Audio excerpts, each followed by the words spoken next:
Members, please put a message out to all street groups. Stay away from the Bologna Pridley area. It's an active crime scene. We need all members away from the area. Today, we take a closer look at a dramatic confrontation that unfolded in Reservoir Hills, west of Durban, where police officers intercepted and killed 3 suspected criminals in a hail of gunfire. But this is more than just a single event. It's a symptom of a much larger problem plaguing the country. Let's dive in. And it was there that police say they came under fire, and as a result of that shootout, 3 of those suspects were shot dead. Now, so it was an intelligence-driven operation. Happened about 45 minutes ago at 12:30. The information is that the suspects were on their way to commit a house robbery in this area. You can see it's quite an affluent area, and quite a few prominent people, businessmen, etc., stay in this area.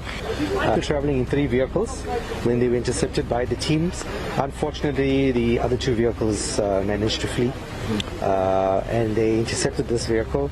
There was a shootout between the SAPs and the suspects. 3 suspects fatally wounded.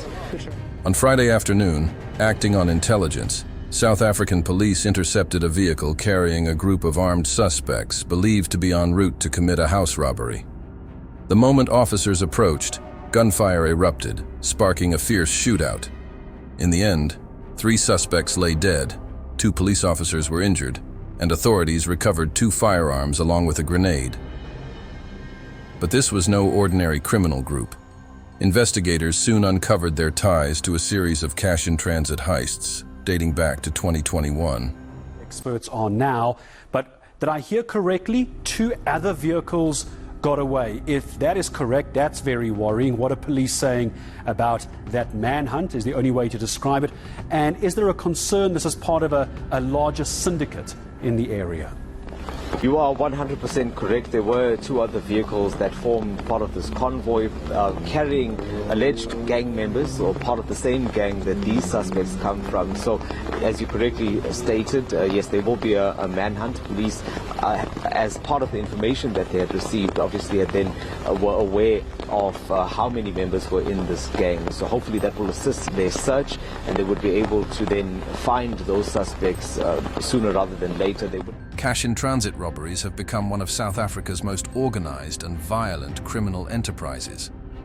Syndicates operate with military-style precision, using high-powered weapons, explosives, and getaway strategies that leave police forces struggling to keep up. According to crime data, these types of attacks have been on the rise, with heavily armed gangs targeting armored vehicles, banks, and businesses in broad daylight. The Reservoir Hills suspects weren't just random criminals. They were part of a much bigger network. The bravery of law enforcement officers in cases like these cannot be overstated. But South African police face an uphill battle. Underfunding, understaffing, and corruption within certain ranks make crime fighting an increasingly difficult task. While major busts like the one in Reservoir Hills are victories, the reality is that many criminals walk free due to weak prosecutions and backlogged court cases. The grenade found at the scene raises another alarming issue. Where are criminals getting these weapons?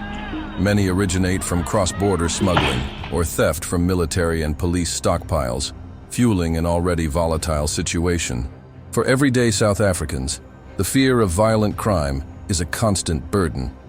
Home invasions, hijackings, and armed robberies have forced citizens to take extreme measures.